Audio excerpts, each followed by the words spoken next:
Con Jannik faremo qualche domanda in italiano quando Sasha e Ben partono, così non ci confondiamo. We'll start in English with one question each. Jannik is the defending champion here and closer to the year-end number one, again after winning in Vienna and Paris. How motivated are you about playing again in Turin? Yeah, I'm very happy to be here. You know, it's the last tournament we play. Let's see what's coming, but I'm very happy to play in Italy once again after Rome. Coming back here in Turin after last year, it's great, and we all hope for a great event. And Sasha, you're kind of a veteran of this tournament. You won twice, once in London and once in Turin. What do you like most about the elite event at the end of the year? Thanks for calling me old. It's great way to start the press conference.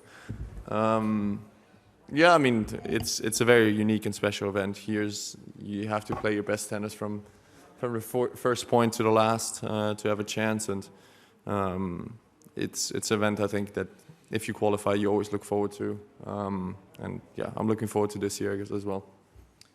And Ben, as the only newcomer so far in the field, how impressed have you been with everything around the event? Yeah, for me it's been pretty amazing to see. I think the thing that stands out the most is the fans, how much they care about this event, how much they show up for this event. You can tell how passionate they are, how excited they are for this event to be in Turin, and you know, for me being the first time to experience this, that has been really cool because it's sort of an unmatched feeling compared to any of the other tournaments throughout the year. So yeah, it's been great. Yes, a question for Alexander. Welcome, first of all. I'd like a consideration about your season. I remember last year when you came here, you were playing great. You won in Paris. The motivation you had, you probably were at his peak, and you were very motivated. I wonder, 1 year later, how do you feel about your season? Because we can't deny that you are still number 2 in the world, and we don't have to undervalue it. But in general, the perception from outside is somehow that you are a bit far from Carlos and Jannik that last season. So I'd like to know what you think about, how do you feel about? Well, to be honest, I think everybody's quite far from Jannik and Carlos at the moment. So it's not the perception, it's the truth at the end of the day. So this year I had some issues. I had some physical issues all the time this year. You know, struggling with health. But when I was healthy and when I was able to compete, like I feel like the last few weeks in Vienna and in Paris, I feel like I was still showing great tennis, and this is what is giving me hope. You know, when I take care of my body and when I'm at 100%, I feel like I can compete with the best players in the world. And yeah, but the perception that Jannik and Carlos are far ahead is not a perception; it's the truth. It's as simple as that. Question for Jannik, if that's okay. You're chasing Carlos here to end the year as number 1. What are the main feelings that the battle for number 1 gives you? Like, what emotions do you feel related to the pursuit of it? And how has that been motivating you in the past weeks, obviously with your run in Paris included? Well, of course, you know, early exit of Carlos in Paris, you know, there was something, you know, of course. Now here there are, you know, some scenarios which obviously I know, which I follow, but in the same time, if he plays really well, there's, you know, no chance. Doesn't matter what my end result is. But in any case, you know, I had last year some great feelings, you know, lifting the trophy, and this is, you know, something what I would like to have once again. No matter what the year-end number 1 is gonna be, but in the same time, I'm just looking forward to show some great tennis like I did in the last months and especially weeks, and then we see. You know, it's also one recipe of playing some good tennis is also to just being as free as possible, and this is what I'm trying to do. Hi. Again, a question for all three. The same question I asked the previous group about the dispute with the Grand Slams. And how worried are you about the state of play with that dispute right now, and what action do you think the players might have to take if things don't change heading into the Australian Open in January? Yeah. Something, I've been following. I think dispute is a strong word for sure.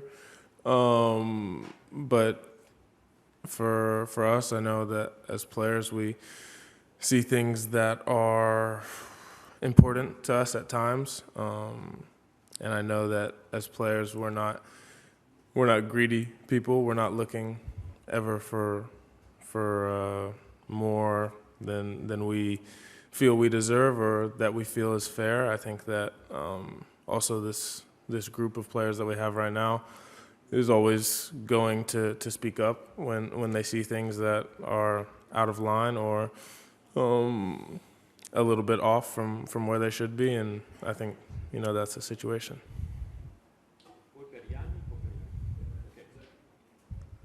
Question for Alexander. You were the first winner here in Turin 5 years ago. What do you remember most of that edition, with the strange edition, with COVID here and with the not so much audience on the stand? What do you remember?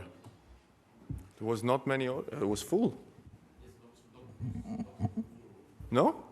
Not full at all. There was a COVID edition that was not full at all. But 2001 was full. 2021 was full. No? Okay. Well, I remember it being very loud and very full, but you're telling me that's not the truth. There was one edition where it was in London. It was London. It was in London where But Turin was... There were nobody. Yeah, that's actually true. It was not 100. It was. Well, you couldn't sell, but you sold. I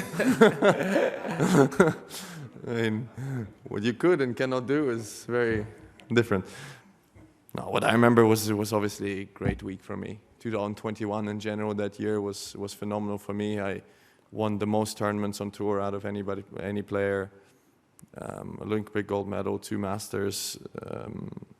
So for me that year generally was such a great year. And of course here, the semifinals against Novak I remember was such a high level match, which I won, and then in the final against Daniil, I felt phenomenal. So it was just all in all, it was a great week and great memories for me for sure.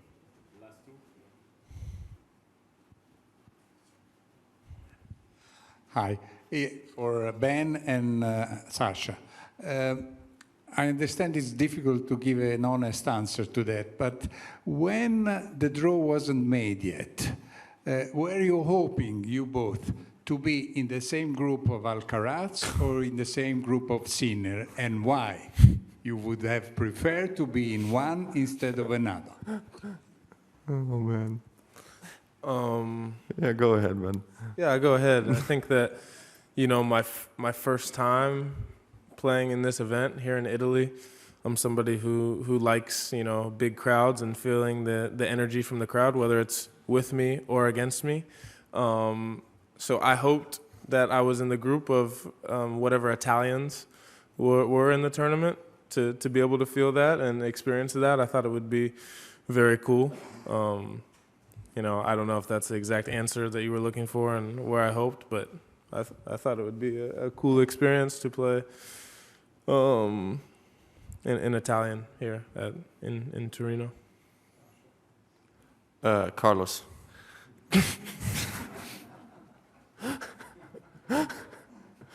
Well, I guess I could.